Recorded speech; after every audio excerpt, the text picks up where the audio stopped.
Sa lilim ng punong tahimik, kwentuhan, tawanan, walang pasakit, hanging sariwa, dalaysay. Yung mga biyahero, kasama natin ngayon ang Team Tiwalag at Team Stockquad dito sa Itogon Benguet para sa isa na namang raw camping adventure. Siyempre hindi lang basta camp to, matututo tayo ng bagong camping at survival skills. At guys, may dala akong bagong gamit na sobrang nakatulong sa buong camping namin. Hindi ko muna sasabihin kung ano yon, pero sigurado mapapawaw kayo kapag nakita nyo kung paano nyo pinalakas ang trip na to. Kaya stay tuned dahil mamaya ipapakita ko sa inyo kung gaano ka-powerful tong bagong gear natin. Mga bituin sa gabi, saksi sa mga pangarap, sa mga ngiti. Lakas-las ng ilaw, musika ng gubat, tila sinasabing walang hanggan ang lahat. Bawat yapak, bawat habang sa likas na mundo, dito tayo laging buo.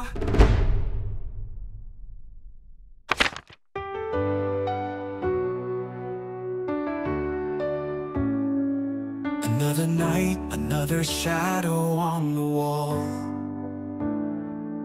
counting scars, pretending they don't hurt at all.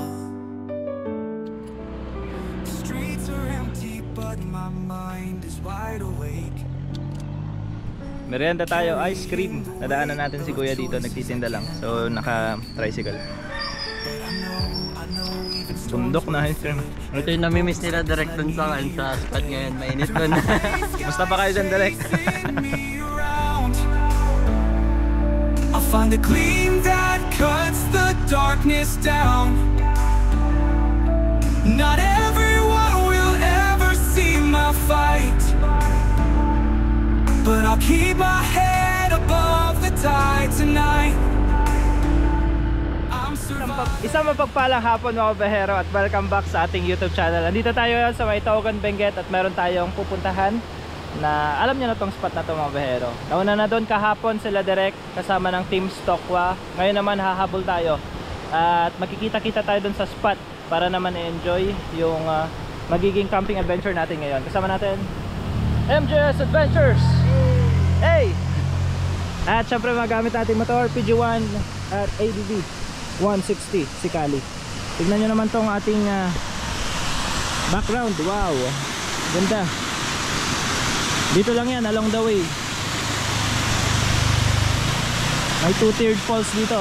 Ganda. May namatay na manok dun sa baba. Nalunod siguro.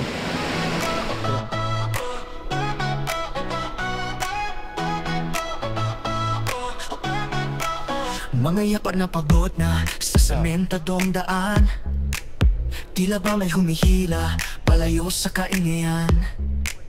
Bit-bit ang bigat ng mundong di maintindihan sa bawat paghinga. Grabe ang mga landslide ngayon dahil sa nagdaang bagyo. Pero dahil tapos naman ang habagat, medyo may konting ulan-ulan pero hindi na katulad ng dati na araw-araw. Sa pagitan ng mga bato at malapit na kami dun sa spot mga bero, pero ito medyo paulan-ulan ng kaunti. Hopefully dumaan lang to at makapag-set up tayo ng shelter mamaya. Lihim na daan, doon ko natagpuan ang aking kapayapaan. Sa yakap ng kagubatan, sa simoy ng karagatan, binibigyan ng lakas ang diwang napapal. Isang hiling lang, sana ay May nakalimutan pala ako, yung tsinelas natin. Kaya pala medyo kunti lang yung bumili. Store naman dito, try natin bumili. Yun, sleepers po. Sleepers guys. Medrodge. Medrodge?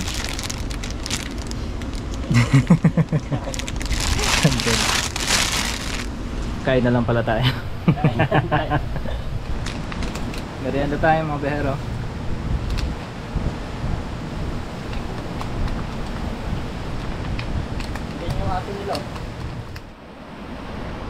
Pagkatapos namin kumain at magpahinga, tumuloy na ulit kami sa biyahe. Grabe matarik yung daan, tapos may river crossing pa. Ang hirap pero sulit kasi ang ganda ng view. Bundok, rice terraces, tapos yung ilog sa gilid. Ganun talaga pag adventure. Nakakapagod pero solid. Kaibigan sa kalikasan.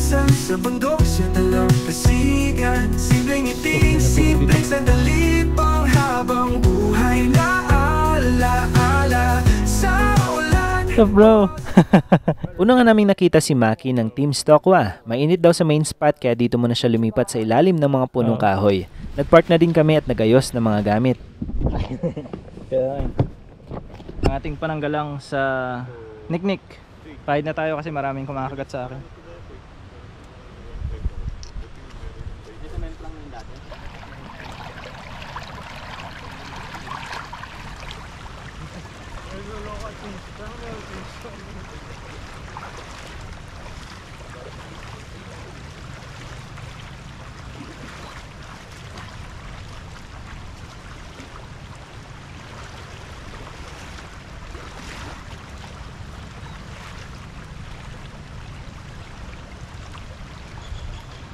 Kakarating lang namin and tignan nyo naman ang ating mga bisita. Brother Melvin and Ellie Motor. Galing din silang content. Parang nung last time galing din silang content. So dito lang din kami nagkita-kita sa spot.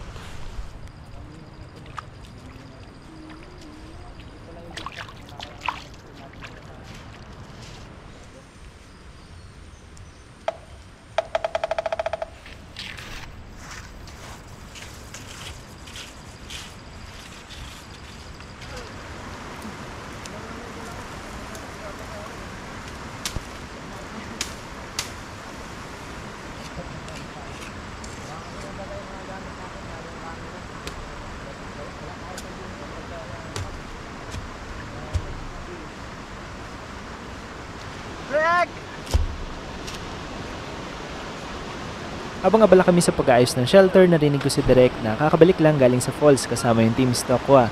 Kaya yun, sinalubong ko muna siya para magmano. Siyempre, respeto kay Derek. Kala niya kasi hindi na kami makakasunod dahil medyo tinanghali na kami ng dating ni MJS. Grabe yung tarik pala dito bandang. Ay, doon ba tayo?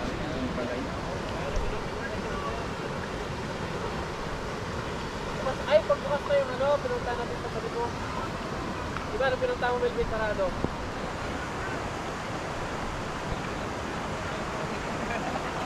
Bakit tao?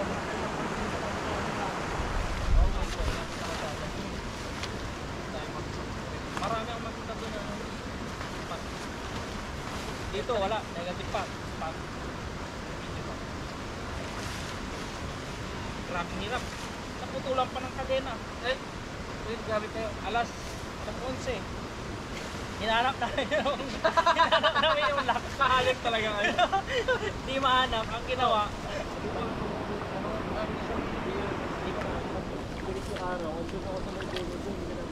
Iba siya sa kwan eh.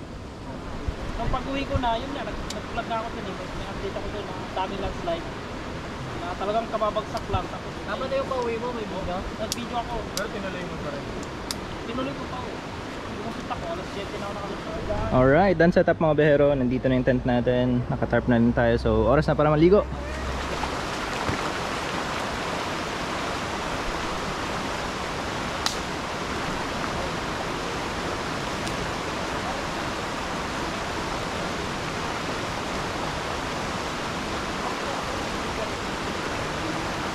Dahil kahapon pa nandito yung iba naming kasama, naubusan sila ng tubig. Buti na lang bukal yung source ng tubig dito, kaya safe pa rin inumin. Kaya sinamahan ko sila Maki na mag-igib ng tubig. Medyo challenging lang yung daan dahil madulas pero malapit lang naman mula sa spot.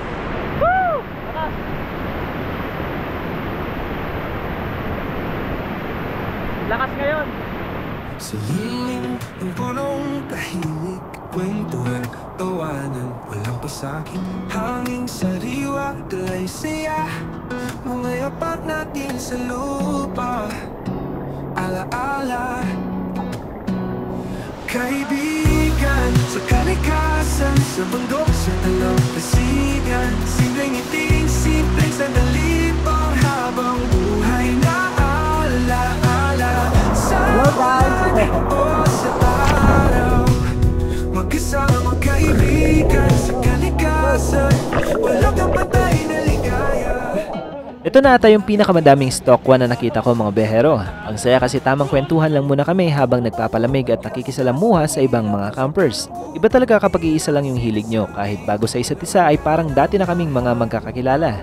Yapak bawat habang sa likas na mundo, dito tayo laging buo.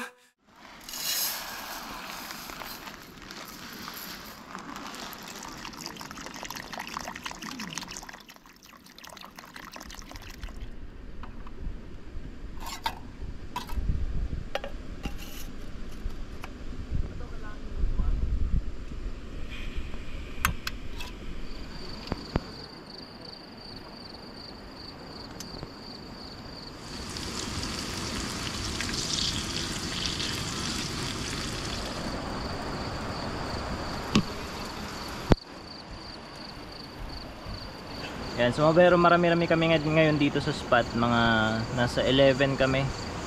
11 kami na campers. Ayan, so sama-sama kami ngayon. And kanya-kanya muna kaming toka sa pagluluto. So mamaya kakain na rin kami ng dinner. Ulam natin ngayon, gulay. Ayan, so meron tayong broccoli, tapos tokwa. Ayan, medyo healthy tayo ngayon para nang sa ganun is syempre hindi naman tayo palagi na kumakain ng karne. Ayan, no? Kasi mahirap ng tumaas yung cholesterol tsaka uric acid.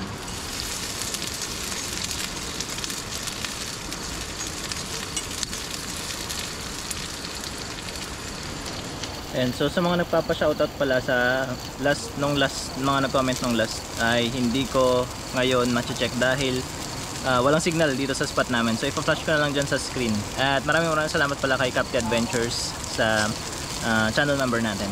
Ayan.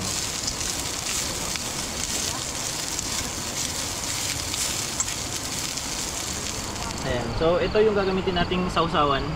Ang sausawan from Lingayen, Pangasinan.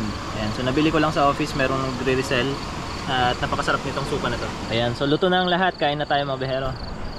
Punta tayo dun sa main room natin, our common area. Ayan, ay direct. Ano to? Kailangan nyo pa to? Ay, Kuya Prinsen. Ketchup. Iki pag nagluto, alam mo may katulong. Ano yung ginawa mo? Di ba frozen yan? Oo. Tapos, paano mo na Salamat sa ganitong mga pagkakataon. Nagkakasama-sama kami ng mga anak. Nawa ang mga ganitong pagkakataon, magsilbing pamamaraan mo para bigkisin kami ng pag-iibigang magkakapatid. At kami ang una tigit sa lahat at malasakitan sa isa't isa. Basbasan mo ang mga pagkain na sa aming harapan, makapagdulot sa amin ng talino at lakas, magagamit namin ng payapa na makauwi sa aming mga tahanan.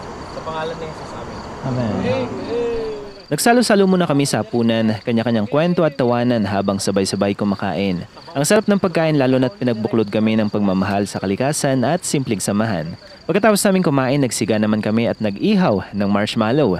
Nakapalibot kami sa bonfire habang ibinabahagi ng bawat isa ang mga karanasan nila sa camp na to. Tawanan, kwento at puro good vibes lang. Pagkatapos ng bonfire, oras na para magpahinga. Pero bago yon, may gusto muna akong ipakita sa inyo. Alright, so mga behero, meron akong sa inyong ipapakita na kung saan isang gamit na magagamit natin sa lahat ng camping videos natin. At ito nga, ang pinakabago na produkto ng Bluetti. Ang Bluetti Elite 10. At bakit siya special? Kasi pwede siya sa mga motocampers na kagaya natin. Ayan, at ito ay napaka-compact. So biruin mo, less than 2 kilos ang unit na to. So compared sa other units nila, ito na siguro yung pinakamaliit. So perfect na perfect, pwede sa mga dry bag nyo, sa top box nyo, sa U-box nyo. So madali lang siyang dalhin. Very compact. Maganda pa dito mga behero dahil meron siyang dalawang USB at dalawang Type-C. Ayan, so magagamit nito para sa mga gadgets nyo. Pag mag-charge kayo, laptops, pwede din. At syempre, dito na yung power button niya. Pag switch on mo yan, lalabas dyan yung mga detalye sa panel board. So dito meron tayong output at syempre meron ding input. So dito makikita mo kung ilang wattage yung nare-receive ng unit natin. At dito makikita mo rin yung battery percentage ng unit. At kung ilang oras magtatagal. So dito, currently we have 19.6 hours. So ganyan siya magtatagal. Depende kung ano yung mga sinaksak mong gadget dito. At maganda pa dito, dahil meron siyang DC output 12 volts 5 amperes. Ayan. At dito pwede mo siyang i-charge sa solar panel, pwede rin sa car charging. At meron din siyang output na 230 volts na merong 200 watts. Kaya niya magbigay ng 200 watts power. At pwede mo siyang i-lift. Ayan. So up to 400 watts. So pwede mo nang magamit yung ibang mga appliances na may ganitong wattages. Kaya kayang-kayang paganahin, mga electric kettles and the like. Siyempre, pwede mo rin siyang i-charge via outlet. And so sa mga bahay nyo, pwede mo siyang i-charge kahit wala kayong solar panel. At meron din siyang ilaw sa likod. So meron siyang 3 modes. Ayan.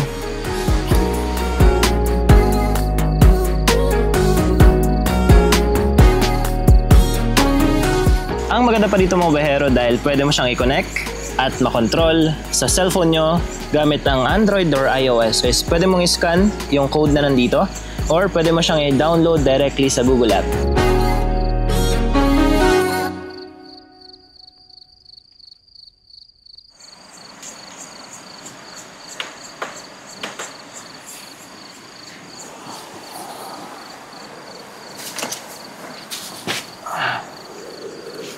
So, good night everyone, and we'll see you guys tomorrow.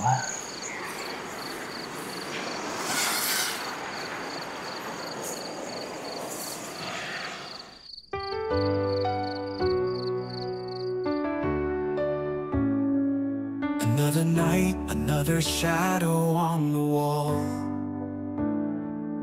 Counting scars, pretending they don't hurt at all. The streets are empty, but my mind is wide awake, carrying the weight of choices I can't unmake. But I know even storms will fade. Every broken step has led me here today. Through the gray skies chasing me. Good morning mga bahero. At kagagising lang natin. Medyo naging masarap naman yung pagtulog natin kahit wala tayong sleeping mat. So nakalimutan kasi natin yung sleeping mat natin. Kaya itong jacket lang yung ginawa nating sapin. Tapos meron tayong sleeping bag, ginawa nating unan. So far okay naman. Nakatulog naman tayong maayos. Kasi buhangin naman yung dito sa pinaglatagan natin ng tent.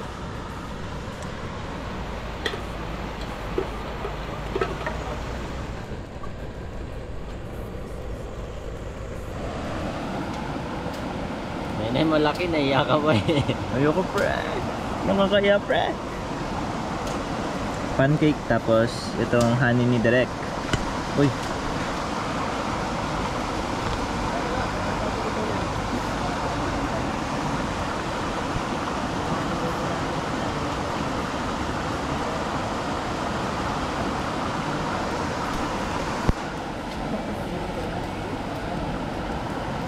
Tapos syempre view natin ang falls.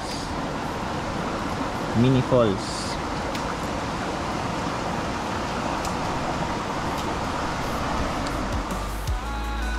But I'll keep my head above the tide tonight. Tonight, I'm surviving. I'm still breathing. I'm still breathing. I'm still fighting. Still believing. Ano yun pre? Lilis! Lilis! Lilis!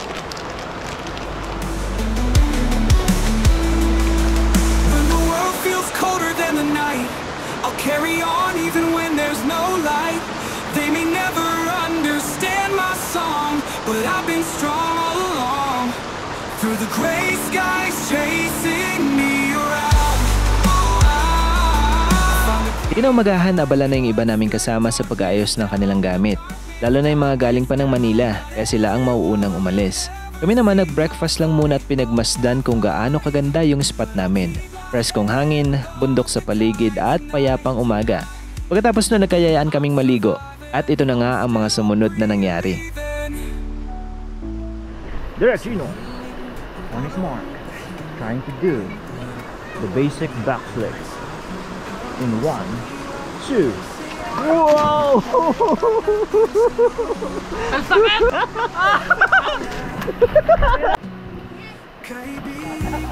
Go! Mahina ka doon. Save tayo mga bahero dahil tayong videographer. Wow! Lapit na malapit na! Lapit na lang! Sakit sa bitin! Tayo ang dakilang videographer. Sige na pre! Talon ka na pre! MJ's Adventures trying to do the backflip in 3, 2, 1! No!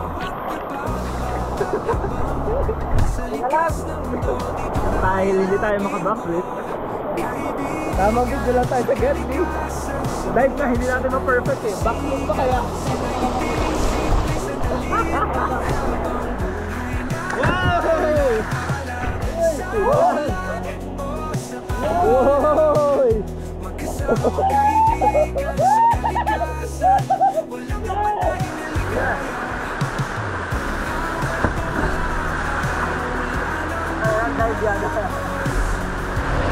Maraming salamat nga pala kay Sir Carby at kay Ma'am Vio sa paggawa ng kanta natin. So yun yung magiging official theme song natin sa ating channel. And so, yo!